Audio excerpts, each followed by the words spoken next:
شفاء لروحي وحبل المتين ورحمة قلبي وحصن الحصين.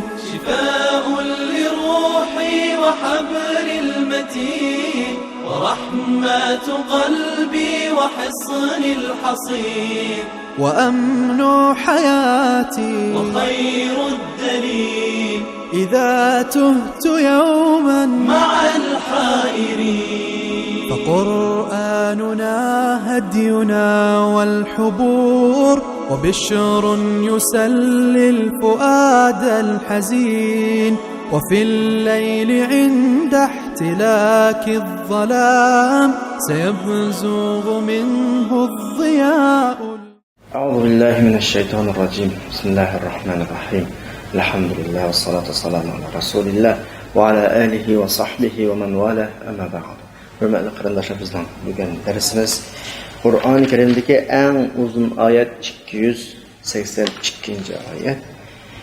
İlgili derslerde biz mezmununu bundaq qılasılgan. Yani ictimai cemiyetteki iqtisadi tertibning saqlanishi uchun ictimai cemiyette birisi miqdori muayyan belgilangan har bir odamning ustiga majburiyat shaklida yuklangan zakat, ashri degandek iqtisodiy chiqimlar, iqtisodiy pul sarf qilishlar orqali hal qilinadi bu bir. Ikkinchisi, har odamning ustida majburiyat belgilangan, ammo uning vaqti yoki miqdori muayyan shaklda belgilanmagan, o'zining ahvoliga qarab turib chiqishga tegishlik iqtisod bilan jamiyatning iqtisodiy tartibi saqlanadi degantoq bu nafli sadiqat, ya'ni i'ona. Uchinchisi, umu yoki bumu bo'lmagan ahvol ostida jamiyatdagi yo'qsizlar bilan qo'l illigida bor bo'lgan kishilarning normal hayotining kafolatga ega bo'lishi, tartib insonning saqlanishi uchun bo'lish tegishli iqtisodiy tuzumlardan birisi qarz berish. Qur'oni Karimda qarz intayin ko'p shaklda ta'kidlangan. Hatto qarz bobi kelgan vaqtda Alloh subhanahu va taolo pul, mol Allohga oid turib, bandaga nisbat berib, sening melingdan qarz ber, go'zal qarz, haslab qaytirman degan iboralar bilan qarz berishga qiziq to'g'an. Ammo endi qarzningki bir taraflari bo'lgan bo'lg'achqa, buni qoidlashtirish, buni ishonchlilashtirish, ya'ni kafolatga ega qilish, qarz olg'uchi uchunmi, qarz berguchi uchunmi bir kafolatga ega qilish uchun qarzga munosabatlik tuzilma biroz ko'p. Ilgirki darsda biz qarz bergan vaqtda jazoni usul bilan qarz bermaslik haqida qarzningki ma'tarifini bayon o'tgan. Bugungi darsimiz Sura Baqaraning 282 oyati qarzni kafolatlantirish, qarzga ya'ni bir bir hisobda qarz berguchiga nisbatanmi, qarz olg'uchiga nisbatanmi qarzni qaytarish darajasini oshiradigan bir bo'lib tuzilmalarni bekitish. Ya'ni qarz berilib qaytarilmaydigan, jamiyat shuni bilan qarz berishdan qochadigan bir holatga kelib qoladigan ishga aylantirmaslik qarzni. Kimdan qarz olsa, o qarzni bergan qarzni hamon ololaydiganligiga ishonch qilib darhol beradigan, shuni bilan jamiyatda qarzga ehtiyoji va vaqtlik qiyinchilikqa tushib qolganning ehtiyoji darhol ado bo'ladigan bir holatga kafolatlik qilish.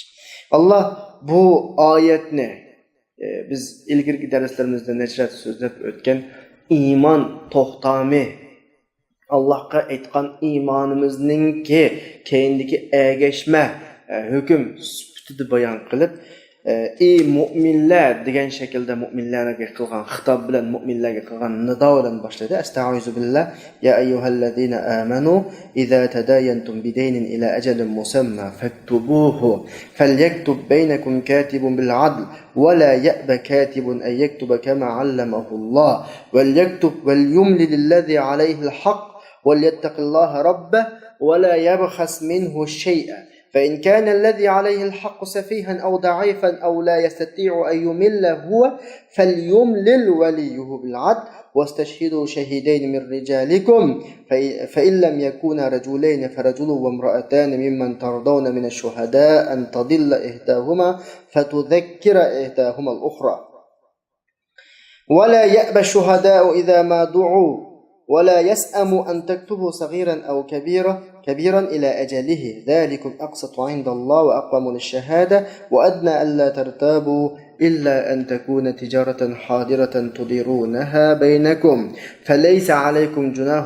ألا تكتبوها وأشهدوا إذا تبايعتم ولا يضار كاتب ولا شهيد وإن تفعلوا فإنه فسوق بكم واتقوا الله ويعلمكم الله والله بكل شيء عليم. Ayet Kur'an-ı Kerim'deki intayın uzun ayet. Yani en uzun ayet. Ayetni oldi bilan bir tarjima qilib qisqacha o'tsek, ey mu'minlar, sizlar qarz bilan ma'lum vaqt belgilab ilm birim qilgan vaqtinglarda buni cho'qim yozib qo'yinglar. Oranglarda yozuvchilar, yani yozishni bildiganlar adolat bilan yozsin. Adolat bilan yozsin. Yazgıcı Allah onu üretken bu yeziş vazifesinden başlatmasın. Yani yezişten başlatmasını çekinmesin. Yazsın qarz ağıcı yani hak üstüge düşüdüğün adam yani qarz ağıcı uqpasun yani deppasun. Demek ki şu ki mezmunne qarzdar xabardar olup qarzdorninki qarz ağıcınınki razılık bilen yazılsın mezmun yani mezmun qarz ucutunun mezmunuga qarz ağıcı asası belgilisin degandek mezmun. Rabb olan Allah'tan korksun, hiç neresini kem kılmasın. Hem de şu hak üstüge düşken qarz egisi yani qarzdar eğer özü bir akli oşu cahid olmagan, aciz yoki o'zi deprenmeydigan bo'lib qolsa, velisi adolatdan deppasun qarz ucutunun mezmunini erlerden işki guvatını keltiringlar. Eğer işki adam topilmay qolgan ahvol ostida bir er işki ayol topinglar. Yani sizlar guvatchi bo'lishga rozi bo'lgan kishilardan. İşki ayolninki birisi unutsa, yana birisi eslitish yüzsüden şu işki ayol belgilindi o'rinda. Guvatchilar chaqirilgan vaqtida mayli guvat bo'lishga chaqirilsin yoki guvatlik berishga sotning oldida, hokimning oldida. Bundan chekinmasin. Kichik cho'ng olsun her muddatgacha yozishdan bosh tortmanglar. Aşu Allah'ın nazarında en adil, guvalık kuruşka en muvafiq ve şak qilmaslikqa en yakın. Ati ögün keyincha başka bir gayri ahval yuz berib qolmaslik uchun bunda qilishinglar kerak. Endi nahmunah berayotgan ayni alding, ayni satding degandek yoki oldim qarzni, berdim qarzni bunda shaklda qo'ldan qo'lga bo'layotgan tijoratlar bo'lib qolsa, bu vaqtda bunu yazmasanlar bo'ladi. Ama so'da satib qilgan vaqtinglarda sizlar guvoh qo'yinglar. Bu yerda yozuvchimiz zarar ko'rmoqsin, guvoh beruvchimiz zarar ko'rmoqsin, buni mazmunini saltib so'zlaymiz. Agar sizlar ashta ishlarga rioya qilmagan ahvol ostida bu sizlarni yo'ldan chiqaradi, Alloh qo'ygan itoatdan chiqaradi, bu bir fosiqlik. Allohdan qo'rqinglar. Alloh sizlarga bularning hikmetini, bularning nima uchun buni qilganligini Alloh o'rgatadi. Alloh har narsani bilib turuvchi. Anna qarindoshlar oyatning mazmuniga kirishdan ilgari takror aslida mazmun yani hammalarninki ahkomlarga to'g'ri yuzlanishimiz uchun ilgirgi darslarimizda bir necha rat buni dedik. Yani hozir takrorlaymiz. Biz Alloh bilan iymon to'xtami tuzgan ekanmiz. Alloh subhanahu va taoloninki hukmlarini shartsiz qabul qilish to'g'ri keladi. Allah mushu nuqtadan oyatni ya ayyuhallazina amanu iman etqallah deb bizning avval Allohga bir iman etqanligimizni, Alloh bilan aramizda iman kelishimi borligini aslatib turib da'vodir. Ya'ni sen iymonni aytding, tamam. Iman degan bekor olmaydi. Sen menga iman etgan ekansa buyrug'ini qil degandek ifoda. Yana biz taxmin masalani oydinlashtirish uchun bir misol olsak, biz og'rib qoldik. Doktorga berish barmasligimiz ixtiyor qarindoshlar. Basaqmi bo'ladi, barmasaqmi bo'ladi, o'zimizning erkinlikka. Ammo bag'an ekanmiz doktorning oldida, doktor diagnozni qo'yib, yezib bergan doriga bo'ysunish to'g'ri keladi. Qanday doktor bilan nima ish buni yozding? Nima ish bu dorini yeydiganman? Bu doğru nimaning nega foyda qildi? Masalan, degandek, munozara, munoqasha, jidalga kirishning o'zi normal mantiqiga uyg'un emas. Bu bir misol. Alloh subhanahu va taolo bilan biz bir iymon to'xtamimiz. Allah bizga shunday bir erkinlik berdiki, din yo'liga kirsangmi ixtiyor, kirmasangmi ixtiyor dedi. Biz o'z ixtiyorligimiz bilan din yo'liga kirdik. Allohga iymon aytib, Allohga iymon kelishimini tuzib bo'ldik. Endi undan keyingi vazifani elish bizga majbur.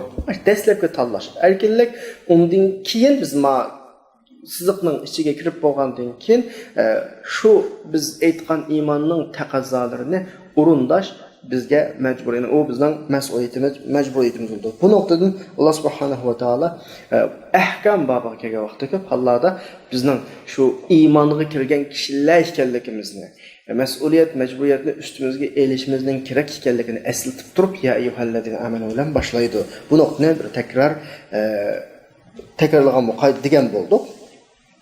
Ondan keyin oyatda iza tadayantum bidaynin degan oyatni qarz elim berim qilsang deb tarjima qildik. Tadayantum bidaynindagi tadayanninki so'z asli tüp yıldızı deyndan chiqqan. Oxiridagi deyn degan shusining so'z yildiz bo'ladi. Arabchada shakli o'xshaydigan so'zdan ikkisi bor. Deyn, din. Faqat o'qilishda o'xshamaydi. Birisi deyn, zabarada o'qiladi, birisi din, zirda o'qiladi. Din degan vaqtimizda bunu biz iki xil tushundik qarindoshlar. Birisi biz ergashayotgan bu din. Yani birisi qiyomat, yani jazo degan ma'noda. Bu din degan talaffuzdagi ma'nosi. Din degan vaqtimizda biz boshqalardan ma'lum to'laydigan vaqtni belgilab qo'yib olgan pul, qarzni, mol-mulkni biz din deymiz, qarz deymiz. Bu yerdagi ma'nosi anda din yoki qiyomat kuniga jazo emas, qarz ilm birim bo'ladi.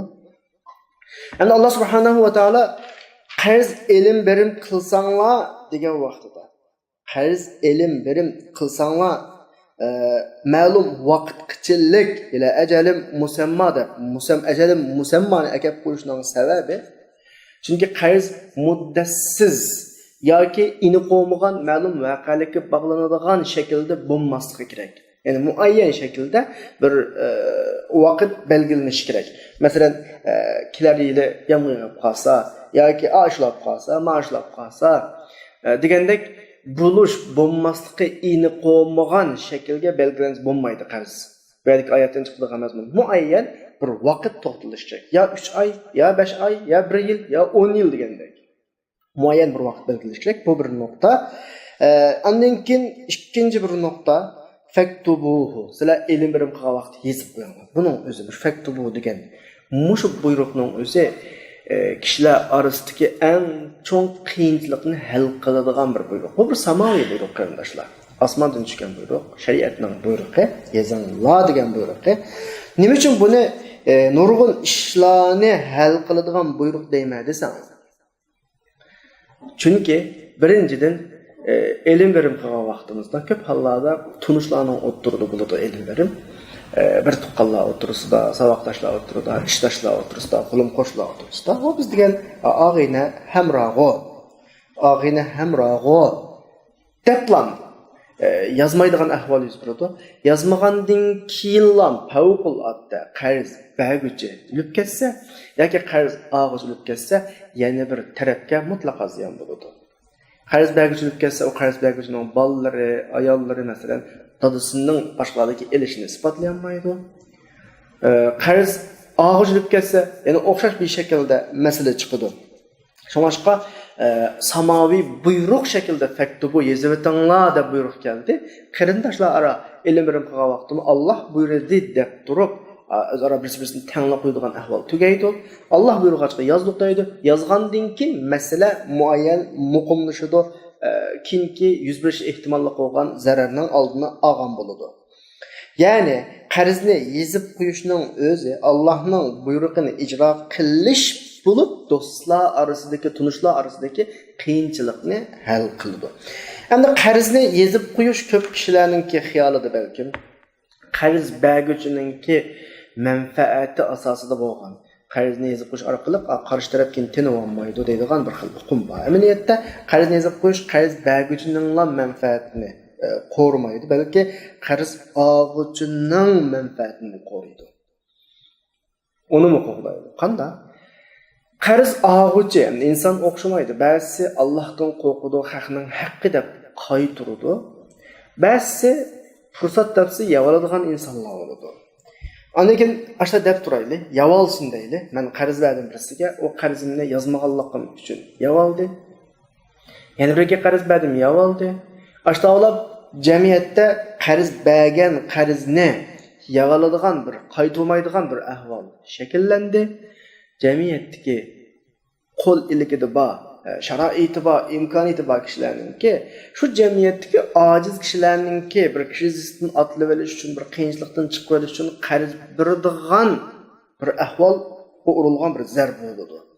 Çünkü qarz bersem yavaladı, qarz bersem ağlanmaydı, atölyenmeydi mesela, yep gitidu degandek bir ortaga bir bahane sebep çıkıp özünü aklaydı, şunu olan qarz berish meselesi to'xtab qoladi. Buni yozgandan keyin uning vaqti bo'ladi, o'lchami bo'ladi. Yozilgandan keyin qarz olgan kishimi buni to'lashdan bosh tortolmaydi.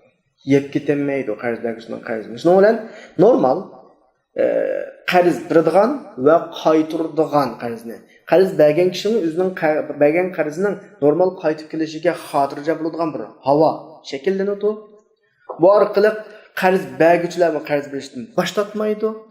An qarz olg'uchi bo'lgan ehtiyojlarning ehtiyoji davomli hal bo'lib turadi. Qiyinchilik chiqib qolgan vaqtida uning qarz beradigan odam topa oladi. Uning yezish qarz berguvchining manfaatini qo'g'digandan boshqa qarz olg'uchining manfaatini qo'g'daydi. Ya'ni bu qadar qilib ketishning sababi Allah subhanahu va taolo ma hayotdagi iqtisodiy ritmning buzilmasligini xohlaydi.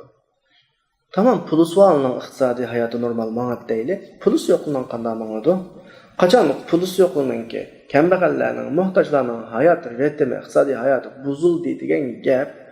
Bununla erişkiler, şu cemiyeti yaşavatkan iqtisadi kişilerin ten sörülüp, buzuludu, qalaymakan, onun ortadaki tefsilatlar kirmesek mi olur? Ne bulu? Çünkü insanlar ihtiyacı qamdalmagandan keyin turmushi normal mağmagandan keyin ular rezilleşidi, insanlar insaf azlaydi, boshqalarning mol mulkiga ko'z qizatadigan ahvol bo'ladi.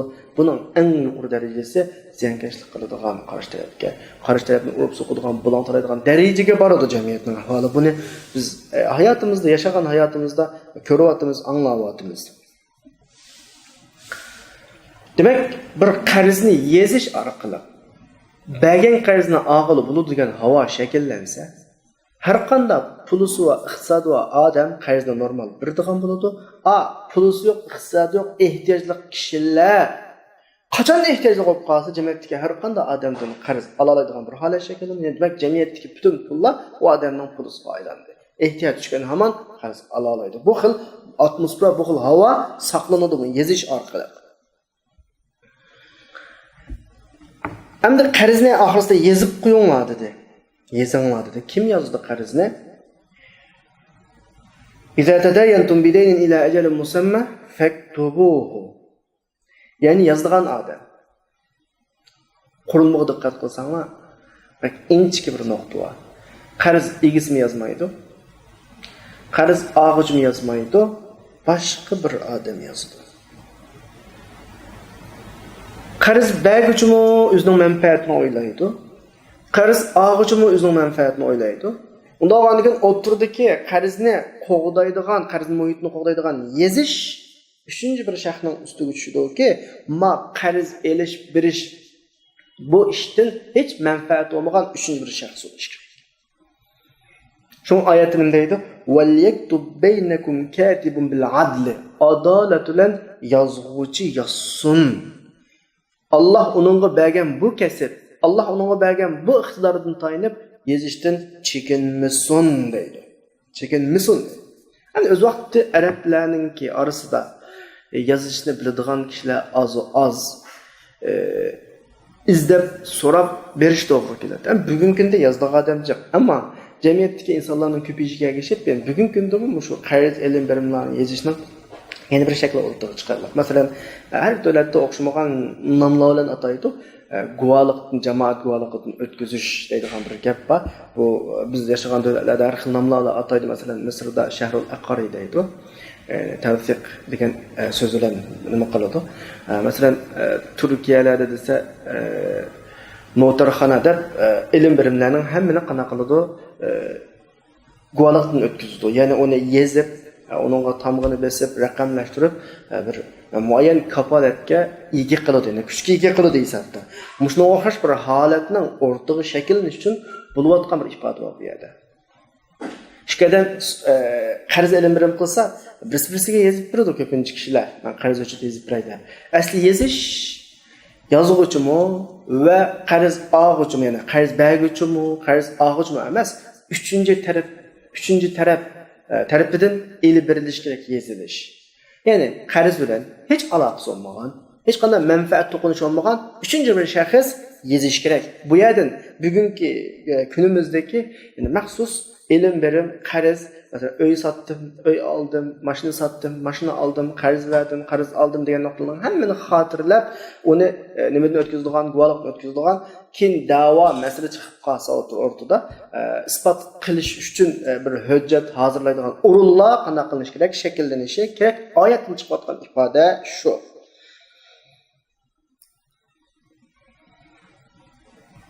Hamda oyatdan chiqayotgan yana bir masala, jamiyatning ijtimoiy, iqtisodiy tartibini qo'llash hammadan majburiyati bo'lgandek. Agar qarz oluvchi yoki qarz beruvchi yozadigan odamning qashqa bormagan yoki ekanmigan taqdirdami, shu uchinchi shaxs, ya'ni yozishni biladigan odam o'zining vazifasini ado qilish kerakki, oyatdagi buyruq bevosita shularga tushyapti.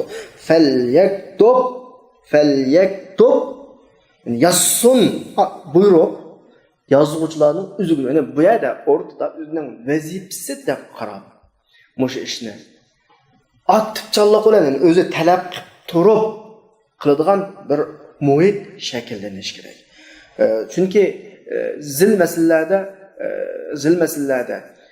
vazifa ustiga tushgan odamlar aktiv bo'lmaganida nayt ig'ir oqibat chiqadi. Masalan, Yusuf alayhisolamning voqealigiga qarasaqmi, qarindoshlar. Yusuf alayhisolamning voqealigida shu 47-48 oyatlarda bayon qilinadi bu. Shu vaqtdagi yakun sizlar 7 yil yatarisizlar. Az bir qismini yeb qolganini saqlab qo'ysizlar. Unga 7 yil qattiq bir yil keldi. Ilgirki yilda saqlab olgan ochliqning vaqt yesilgandek bir yakun chiqdi. Shu vaqtdagi bir tush tabiri. Ahvol nayti vaziyat ig'ir. Sınash fursati yo'q, tajriba qilish fursati yo'q. Yusuf alayhisolam o'zida bunga nisbatan bir salohiyatni his qilgan bo'lg'achqa, shu oyatning 55-oyatida deydi: "Ij'alni ala khaza'inil ard inni hafizun alim." Yusuf alayhisolam o'zida shuningga keraklik, shuningga loyiqli bir salohiyatni his qildi. İkinci bir adamni chiqib baqib, uni qilib baqilib, buni qilib baqilib, ani boshliq qilib, mani boshliq qilib, ani mas'ul qilib, sinaydigan ish emas. Yusuf alayhisolam o'tirib chiqdi. Ya'ni bu masala nima desa, o'rtada muhim vazifadan birisi bor. Masalan, bir misol olsak, bir dengizda bir kimimiz bor, kimida ketyapmiz. So'qsiz kimini aytadigan kapitan, ya so'q tushib ketdi, u oldi, bu oldi, ish qilib kapitan aytmas holatga keldi. Shunda vaqtning o'zida atrofda bo'ron bor. Kimini obdan boshqa olmasa, chiqib ketish ehtimolimiz zo'r bo'lib qolsa, kimida mushu kasbni biladigan odam bo'lsa, qilib oladi, amal talab qildi yoki riyosat uning nimasi va boshliq bo'lg'usi va oldiga chiqqusi va degan gap so'zdan ansirmay, qo'rqmay oldiga chiqib bu vazifani ijro qilib ishlarni bexatar shaklda qilib qopirish kerak. Masala bu. Yusuf alayhisolamning masalasi bu. Og'a misolda shu, hamda hozir qilmayadimi? Jamiyatdagi ba'zi ishlarga nisbatan o'zining salohiyatlik deb qaragan kishi aktiv bilan o'rtaga chiqish kerak. Yezish, guvohlik masalasimi? Yoza oladiganlar boshqalar talab qilmasa qanday qilish kerak? Yezish kerak. Bu vazifa ularning nimasi? Vazifasi. Endi keldik qarindoshlar, qarz hujjatida. Hujjat qarzni isbotlaydigan bir isbot shaklida yoziladi. Qarz beruvchi va qarz oluvchi ikki taraf bor. Bu ikki tarafningki qaysi eng ojiz taraf? Qarz og'uchi tabiiyki ojiz taraf. Dal mushtovoqachqa qarz hujjatining mazmunini kim belgilaydi? Yani kim meselelerni kim muayyanlaştırdı? Qarz og'uchi muayyanlaştırdı. Masalan, unda olmay qarz berguvchi muayyanlaştırılmış olib qolsa, qarz berguvchi bo'lgandan tabiiy o'zining manfaatini ko'zlaydi. Qarzni qaytaradigan vaqt yoki u yoki bu ba'zi qarz tartiblarida o'zi shaklda bir narsalarni tayyorlaydi. An qarz og'uchi u yerda bir ehtiyojli shaxs bo'lgan chiqadi. Balkim xijillikdan demaslik mumkin. Shuning bilan keyin ado qilmaydigan ahvol chiqadi. Qarz og'uchi o'zining ahvolini o'zi biladi. Qachon qaytaraydigan sharoitni o'zi biladigan bo'lgancha, ma'vu qarz mazmunidagi ba'zi taraflarni bu belgilash kerak. Oyat shunda deydi: "Vel yumlillazi alayhil haqq." Ya'ni haq ustiga tushgan qarz og'uchi qarz hujjatining mazmunini debbasun da'vatidir. Ma intayin muhim bir masala. Endi u agar qana qilinmasa, depremaydigan yoki aqli o'sha joyida emas, yoki ojiz, ya boshqa bir sababdan depremaydigan bo'lib qolsa, buni valis deb bersa, bu adolat bilan. Valisi chunki masala bu qarz hujjatini kuchli qarz masalasi buzulmaydigan, her taraf zarar görüşmeydigan şekilde ahırga çıkış maqsad olgan çıkan. Bu kılanmasa velileri kılsın. Qarindoshlar kalımızın yo'qotmayli, bu yuqorqi uni qilsin, buni qilsin, yozsin, guvohlik u hammasi mushu qarz masalasini kuchga ega qilish.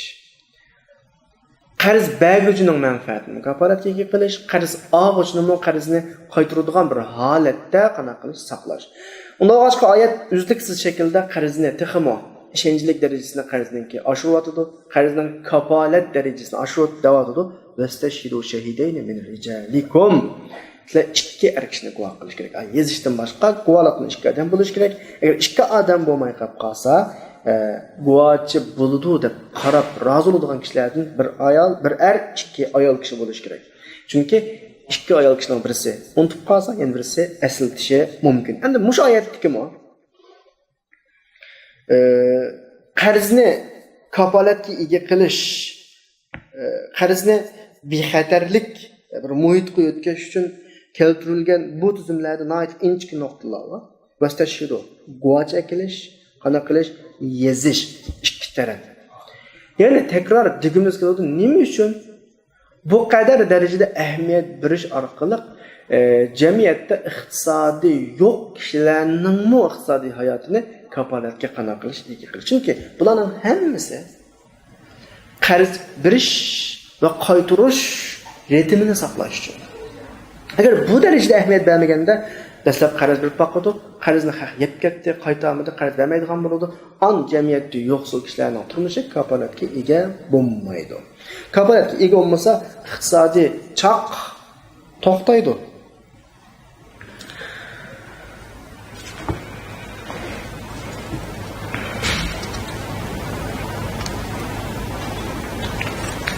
Nimishqa?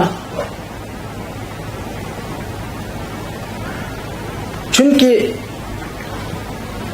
qanday bir şekilde olsun, ortada pul, iqtisod ortaga tushish kerak. Ma'lum bir odamning yanchiqida yoki omburida to'plangan mol, mulk qanday bir sabab bilan ortaga chiqib, jamiyatda aylanmasa, jamiyatning iqtisodiy tartibi normal bo'lmaydi. Ham jamiyatda davomli birovlarga yaxshilik qilib yashab bo'lmaydi. Davomli amtaxonni beqib bo'lmaydi. Menda pul bor deb, pul yo'q odamni davomli mana sen xajlab berib bo'lmaydi. O normal davomlashishning prinsipi emas. Davomlashish qanday shaklda bo'lishi kerak? Ya'ni amal yo'q bunda. Amalsizlikdan birisi-birisini avtomatik tatib mangadigan, A B'ni tatadigan, B S'ni tatadigan ma shaklda bo'lishi kerak. Masalan, agar bir odam o'zining baqadiganga oilasi bo'lmasa, iqtisodga ehtiyoji bo'lmasa, ishtigili chiqmaydi. Undan keyin Alloh subhanahu va taolo shu odamga bir ehtiyojini to'ldiradi, uni baqadiganga balo qilib bo'ladi. Shuning bilan u o'zining va oilasining hojatini qamdash uchun, beqish uchun qana qiladi, ishlashga majbur bo'ladi. İşlegandan keyin asta-asta qilayotgan ishiga ko'ngli tushadi. Bu muhim masala. Yana asta-asta o shu ishda mutaxassis bo'lib, biroz kelishib, ilishib bo'lgandan keyin, kunab bo'lgandan keyin o'zining ishini yaxshi ko'radigan darajaga boradi. Hatto shu darajaga boradiki, pul topolmasmi qiladigan bir yerga boradi endi, ya'ni bu yerda ishlash degan bir havo shakllanadi. Ehtiyojdan ishlash degan bir havo shakllanadi. Asli ehtiyojda, hamda odamning ehtiyoji tugab hatto. Navbatda necha xaylida puli so odammi ishlash degan bir uqum bilan uzluksiz qana qiladi, ishlaydigan bir havo shakllanadi. Ana shuning bilan hayotningki chaqi normal qana qiladi, aylanadi. Mushu umumiy tartibni saqlash uchun Alloh subhanahu va taolo bu qarz masalasiga alohida ko'ngil bo'lgan. Shunlashqa qarzni nayt mustahkam, ritimli, sistemli oladigan, qaytaradigan bir muhitni qo'g'dash uchun bek kuchab anaqa tartiblarni o'rnatyapti. Yozdavatdi va oxirida vastashhidu shahidayn min rijalikum. Ikki guvochi davatdi. Tamam. Bu mazmun tugagandan keyin biz vastashhidu shahidayn degan oyatdagi bir so'z diqqatimizni tortdi. Guvochi deganni arab tilida shahid deydi. Normal ifodasi. Oyatda shahidayn deb keltirmay, shahidayn deb keltirish. Shahid sözününki mubalığını ifadelaydigan bir oqum. Yani guvochilar shu darajada guvochi bo'lsin ki, hammadan uning adolatini biladigan, hammadan uni mushadam guvohlik berib bo'ladigan deydigan, tuniydigan darajada guvochi bo'lsin. Ya'ni boshqalar hammasi qanaqa qilgan itrof qiladigan kishi bo'lsin demakchi. Mush nuqtaga alohida xalagan o'tgan kechgan har qanday damni guvoh qo'ysak bo'lmaydi. Cho'qim shahidayn bo'lish kerak. Ya'ni alohida maxsus boshqalar tuniydigan bir guvochi bo'lish kerak demakchi. Ondan keyin agar ikki kishi topilmagan vaqtda ikki ayol bir er dedi. Neda? Nima uchun desa, chunki iqtisodiy masala, ilm, bilim, jamiyatdagi savdo satiq masalalari ko'p hollarda ayollardan yiroq bir soha bu ko'p hollarda.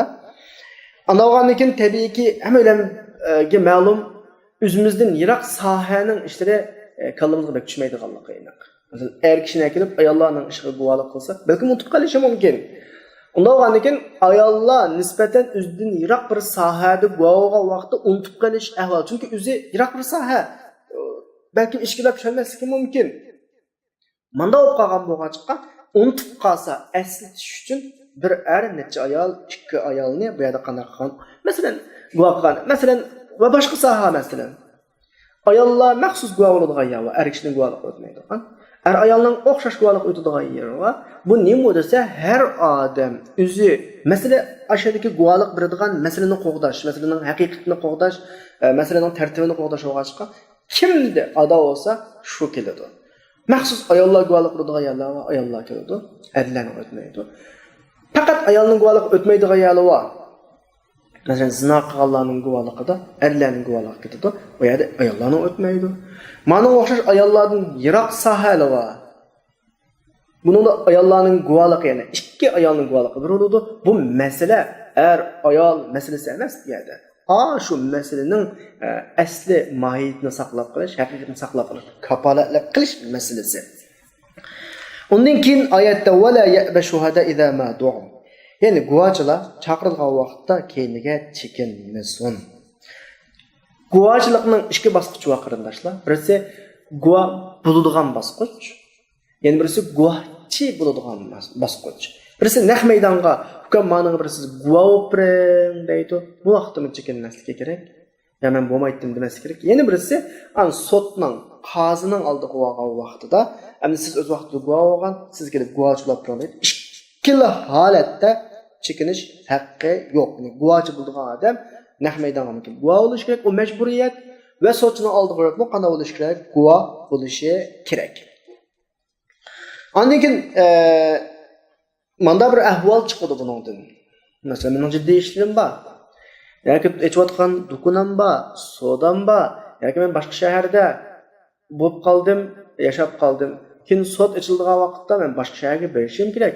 Endi guvoh bo'lish menga majburiyat debla men u onun keyninden yügelse, bir adam katip oldu deplam, onun keyninden yügelse, qana oladı? Onun üzünün işi qaladı, soğudusu qaladı, bir ziyan. Doğan degan bir yerde ne guvachi yoki yazg'uchi larning ki bu menfaatiga ziyon yetmagan asosda qanday bo'lish kerak? Ahvol bo'lish kerakki, Alloh subhanahu va taolo buning bir had to'qti belgilab deydi: "Va la yudarra katibun va la shahid." Bu yerdagi yazg'uchi yoki guvachi ziyonga uchramaslikka kerak. Endi yudarra degan so'z ikki xil ma'noni o'z ichiga oladi. Birisi o'zi ziyonga uchramaslik, yana birisi boshqani ziyonga uchratmaslik. Chunki arab tilida buni biz ism fa'il ism maf'ul deydigan bir iniq sifatdosh deydigan bir ikki turi bor. Yudarra iniq sifatdoshmi bo'ladi, iniq sifatdoshmi bo'ladi. Bu nuqtadan ya'ni ism fa'ilni ism maf'ul bo'ladi. Bu nuqtadan buning ziyon samusun degan ma'nosi bor. Ya'ni yozuvchi, guvochi yolg'ondan yozib, xato yozib yoki guvohlikni joyida bermay boshqalarga ziyon samusun. Yozing desa yozg'uri unamay, guvohlik biring desa guvohlik bermay unamay ziyon samusun.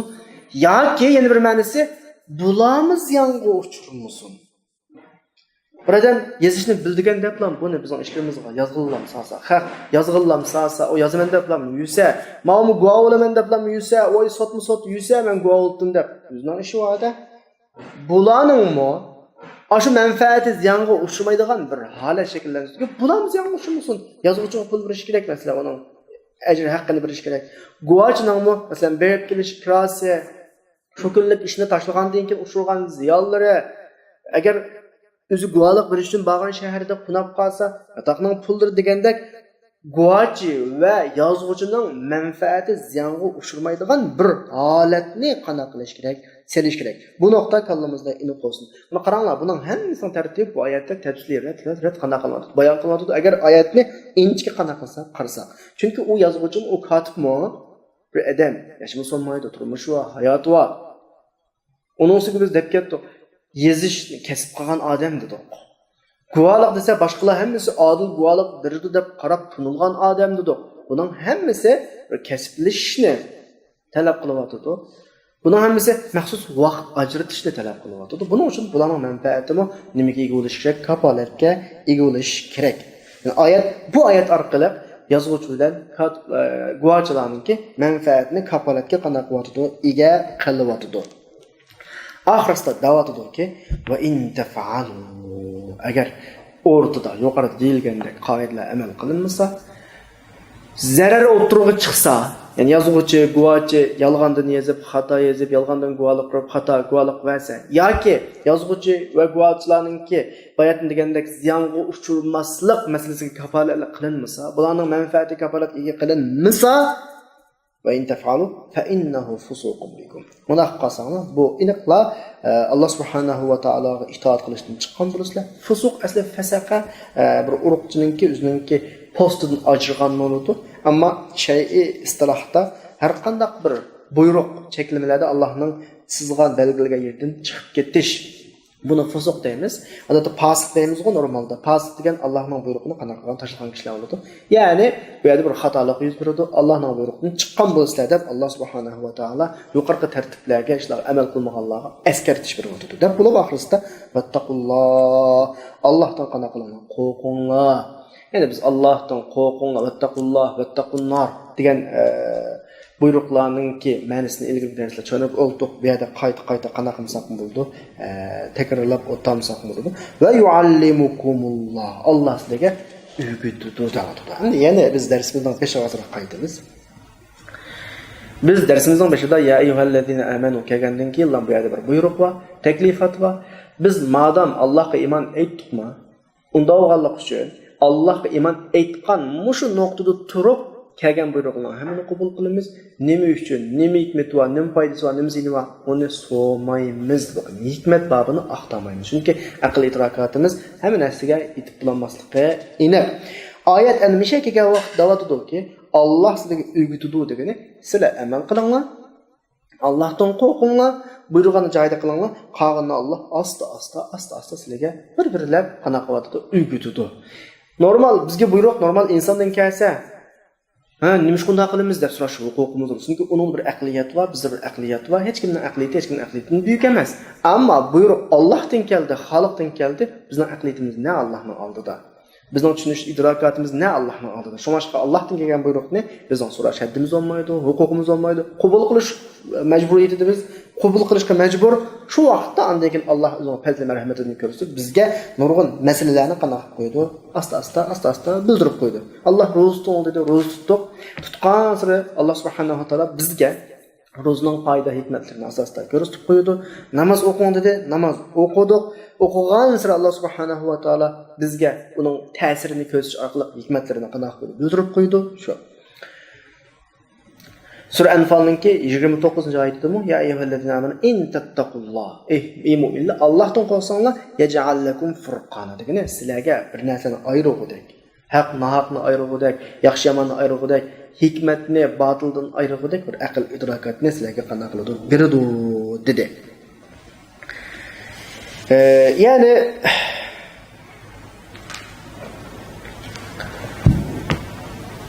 bugungi darsimizning umumiy xulosasi kelsak qarindoshlar.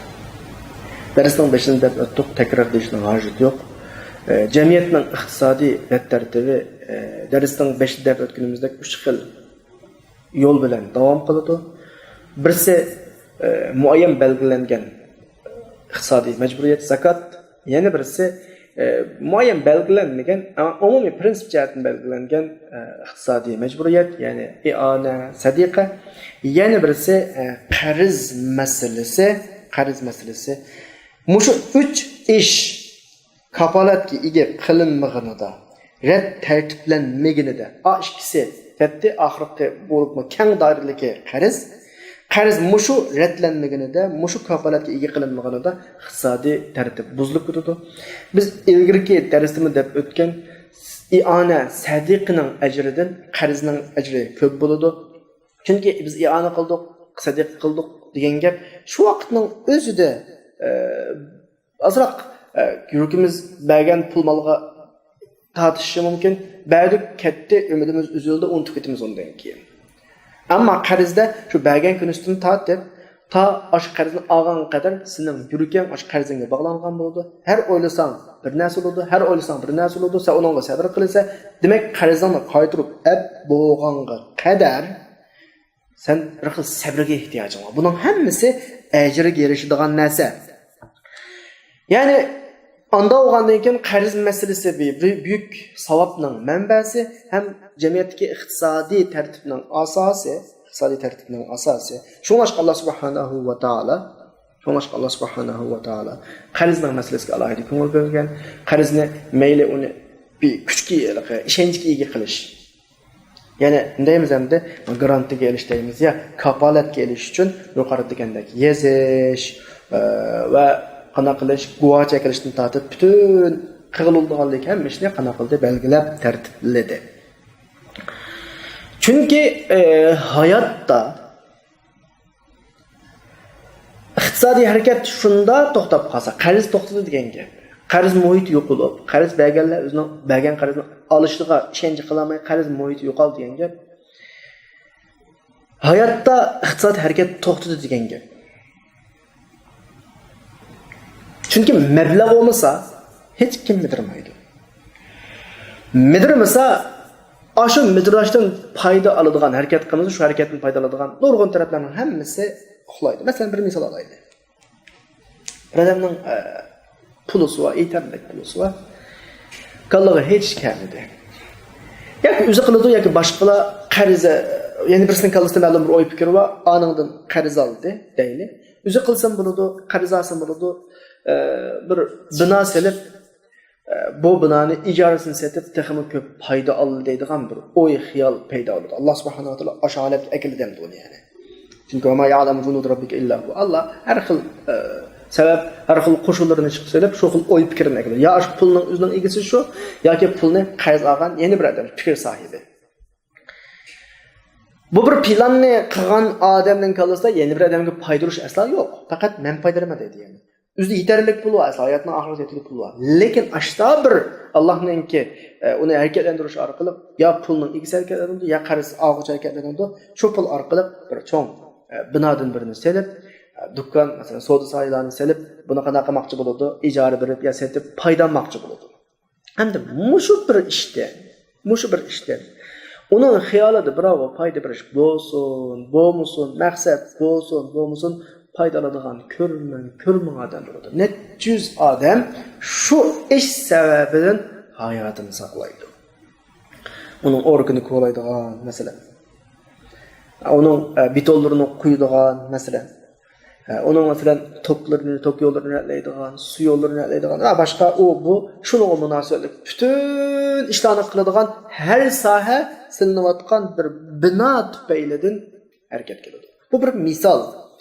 Undan boshqa nurg'un soha va ma'lum bir sohada bir mashru, bir plan, bir tur o'rtaga nachib deganga shu tur ehtiyojlar necha 10 soha mushu tur uchun harakatga keladi.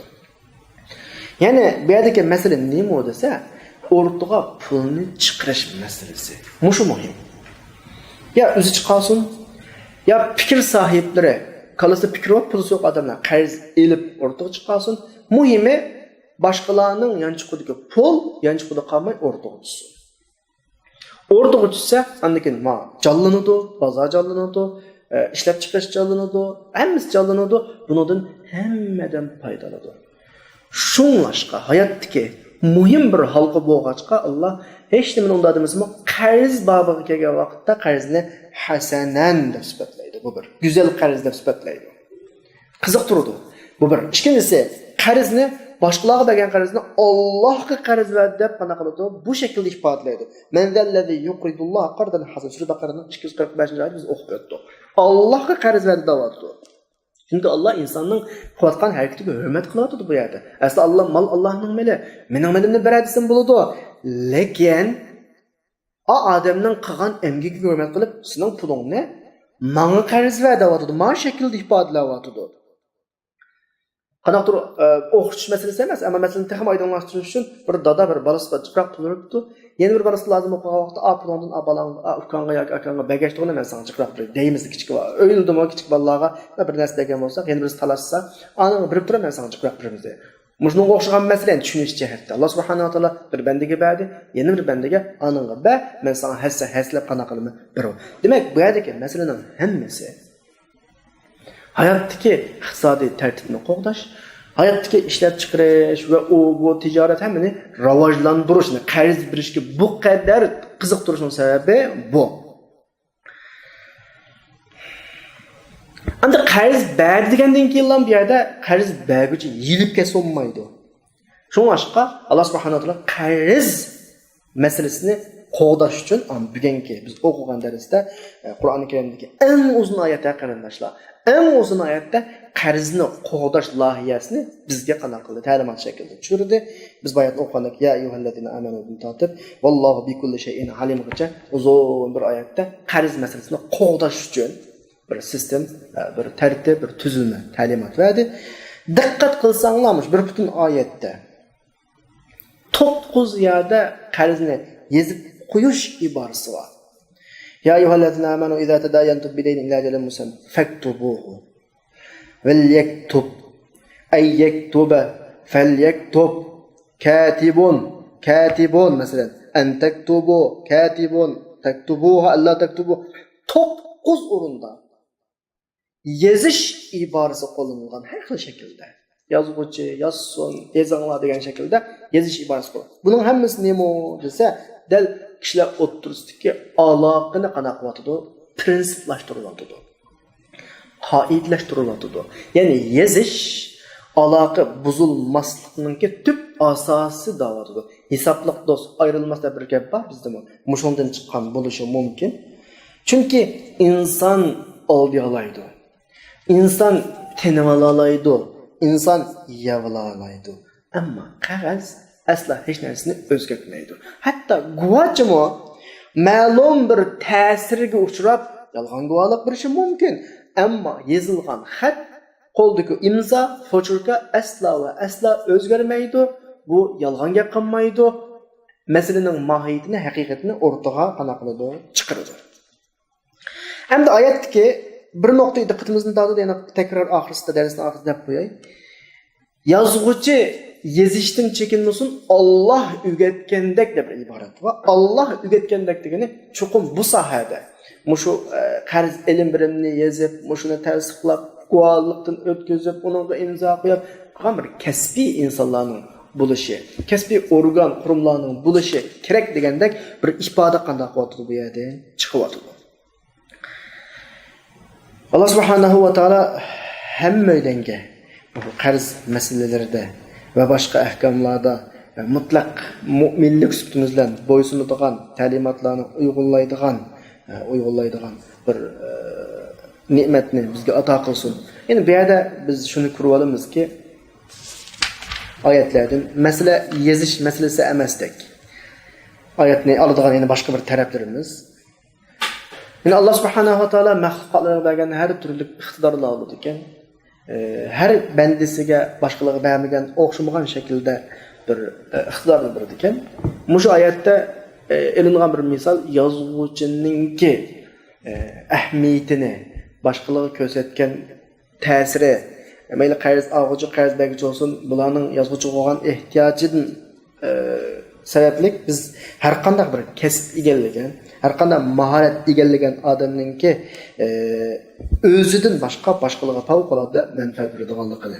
Endi bir kishi ma'lum bir iqtidor, o'zidagi iqtidorga tayanib boshqalarga manfaat bergan vaqtida amaliyotda o'ziga manfaat beradiganligini tushunadi. Ya'ni qanday desanglar, menda bir iqtidor bor. Men bu iqtidorimni joriy qildirib, atrofimdagi nurg'un kishilarga yaxshilik qildim, yaxshiligim yetdi. Ve o etrafındaki nurg'un kishining hammasining birdan iqtidori bo'ladi. Chuqur menda berilmagan bir iqtidor bo'ladi. Men ularga shu bir iqtidorim orqali yaxshilik qilish orqali 10 necha atrofimdagi odamning hammasining iqtidorining ishini o'zim tarafga ochgan bo'laman. O'zimdagi bir iqtidorga tayinib 10 odamdagi 10 dona talantning ishlarini menga ochgan bo'laman. Men boshqalarga yaxshilik qilish orqali boshqalarning butun yaxshiligiga erishgan bo'laman. Oyatda katiblarningki alohida ahamiyati, fazilati, rolini tilga oladi. Shundan bu masala tanlanmoqqa keldi. Alloh subhanahu va taolo hammalarni yaxshilikqa nasib qilsin. Bugungi darsimiz mushu yerda oxirlashdi inshaalloh. 283-oyatni kelasi soatlik darsda davom qilamiz. Kelasi soatda kurashgacha men Allohga omonat qildim. Assalomu alaykum va rahmatullohi va barakatuh.